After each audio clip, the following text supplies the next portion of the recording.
Hey, how's it going, everyone? I hope that you are all having an amazing day.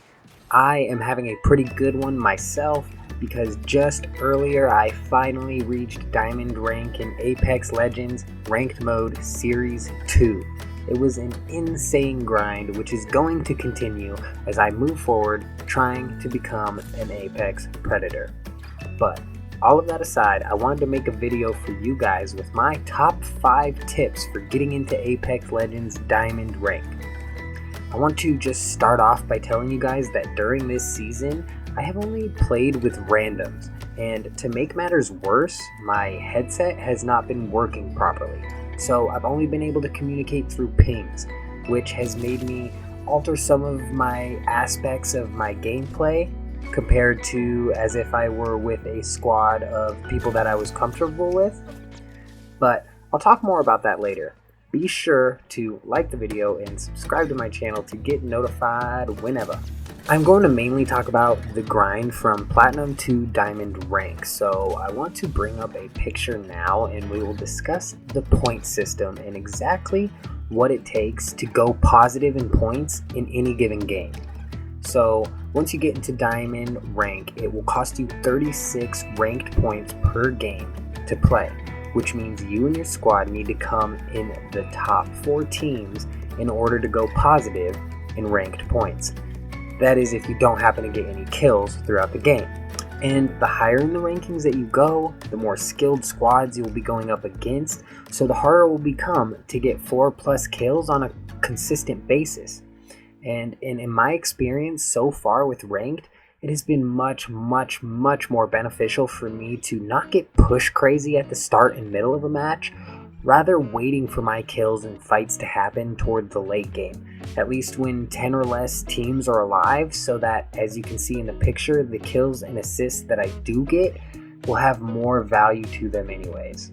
So now that we kind of have a grasp on what it's going to take in order to go positive in points, tip number 1 on my list, and perhaps the most obvious, is having a dedicated squad and proper communication is essential.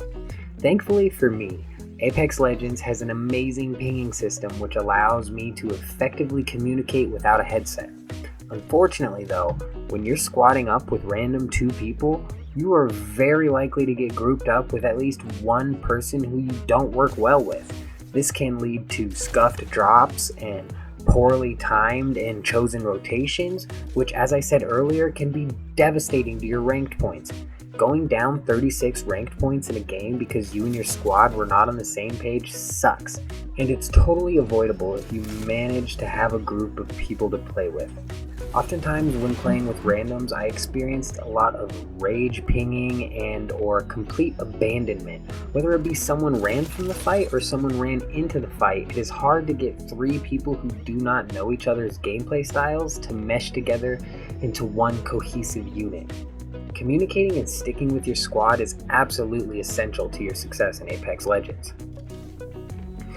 Tip number 2 is that you need to treat every game's drop differently.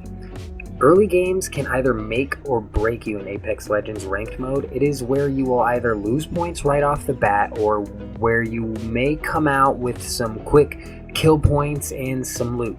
There is no golden rule as to where to land on the map, but you can do a couple of things to help ensure your early game success in ranked mode. First being analyzing the number of people who have left the ship. For example, if no teams drop within the first couple of seconds of the ship letting them, maybe you should consider dropping and pushing back in order to try and secure a safe looting spot.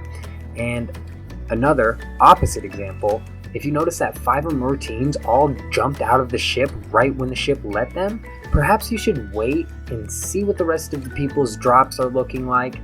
There is no guarantee that you'll get a quote safe space to land, so you should always land prepared and land right with your teammates. I would highly suggest landing right in the same exact building as your teammates. Doing this will help to keep your team together and organized for some off-the-ship kills. If you and your team can land, loot, and push a nearby team together, you will most likely get a kill or 2 if a team decided to land next to you. Tip number 3 is involving what sort of loadout you should be carrying. Now, because this is entirely preferential, I will share with you my favorite loadout to use and why. As I'm sure you are all well aware, you are not always able to get the guns that you want. So having at least some form of comfortability with all of the guns is absolutely necessary because you just don't know what sort of loadout you're going to get in the early game especially. But my dream loadout for Apex Legends is the charge rifle paired with the R99. Now, in Apex Legends ranked mode, it is almost essential that you carry both a long range and a short range weapon with you at all times. And though I enjoy the longbow, the charge rifle, in my opinion, is so much more fun to use and can really pump out a ton of damage to an entire squad. As for the R99, this gun I did not like at first, but once you get all of the attachments on this weapon, you simply cannot deny its power close range. This thing will pump 200 damage into somebody lickety-split, and it will reload even faster. So I had to adjust and practice with the R99, but the most important thing about your loadout is that you are using weapons that you are comfortable with. Same goes for your legend. Do not use a legend just because it's the proclaimed meta for the time. In fact, I do not believe that Octane is considered to be in the meta right now, but he's the only character that I like playing with in ranked mode. So for weapons and for legends, just play with what you are most comfortable with and you will definitely succeed. Tip number 4 is about late game rotating and can be summed up in one word, basically, which is patience. Late game circles in Apex Legends are so slow that you should in no way, shape, or form be in any sort of rush to push from a safe spot you have into a heated battle. The further in ranked mode you get, the more teams that end up being alive in these late game circles. So I have found that I get the most late game kills by being in the right spot with a sniper and picking apart the people who aren't listening to this tip.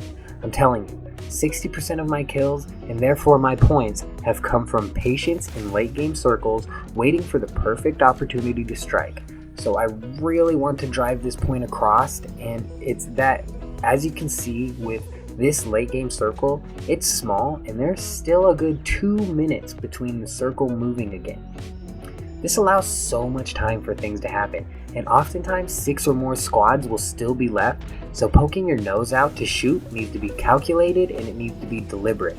A mass amount of kills can come from just a properly placed grenade if you wait for the opportunity to do so. And finally, tip number 5 is the most important tip, and one that I use on a constant basis, which is fill up with grenades. Anything you can throw, you should pick up. My inventory often looks like 3 light ammo slots, 2 energy ammo slots, 1 shield cell slot, 1 shield battery slot, and the rest of it's grenades.